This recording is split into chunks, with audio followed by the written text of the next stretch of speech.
સુઈગામ તાલુકાના કટાવ ગામ ખાતે જે ભાગવત ગીતા સપ્તાહનું આયોજન કરવામાં આવ્યું હતું, જેના છઠ્ઠા દિવસે પણ માનવ મહેરામણ ઉમટી પડ્યો હતો. સુઈગામ તાલુકાનું કટાવ ધામ એટલે ખાખીજી મહારાજની તપોભૂમિ ગણવામાં આવે છે, જ્યાં આ કથા શ્રવણો દરમિયાન હજારોની સંખ્યામાં તમે નિહાળી રહ્યા છો. હાલ પણ કથાની અંદર હજારોની સંખ્યામાં લોકો કથા શ્રવણ કરી રહ્યા છે.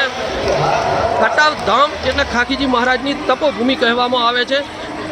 કટાવ ધામ એટલે એક મિની અયોધ્યા કરવામાં આવે છે, જ્યાં અનેક વખત અહીં એક સદાવ્રત પણ ચાલે છે, જ્યાં અંગ રામધૂન પણ ચલાવવામાં આવે છે. જ્યારે અમુક સમયે કથા જેવા મોટો કાર્યક્રમ કરવામાં આવે છે કે એક શ્રદ્ધાનું અને આસ્થાનું કેન્દ્ર એટલે કટાવ ધામ કહેવામાં આવે છે. અહીંના આયોજકો દ્વારા હજારોની સંખ્યામાં તમે જોઈ શકો છો જે મેદની છે, જે લોકો કથા શ્રવણ કરવા આવ્યા છે. તમે જોઈ શકો છો ભાઈઓ કરતાં પણ બહેનોની સંખ્યા વધારે છે. આવા ઉનાળાની કાળજાળ ગરમીમાં પણ લોકો કથા શ્રવણ કરી રહ્યા છે. જોકે તમે નિહાળી રહ્યા છો અને શ્રવણ કરવામાં આવે છે.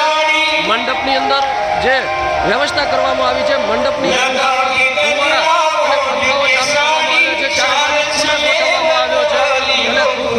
ધન્યવાદ આયોજકોને, અહીંના આયોજકો અને સ્વયંસેવકો દ્વારા ખૂબ જ શાંતિપૂર્વક અને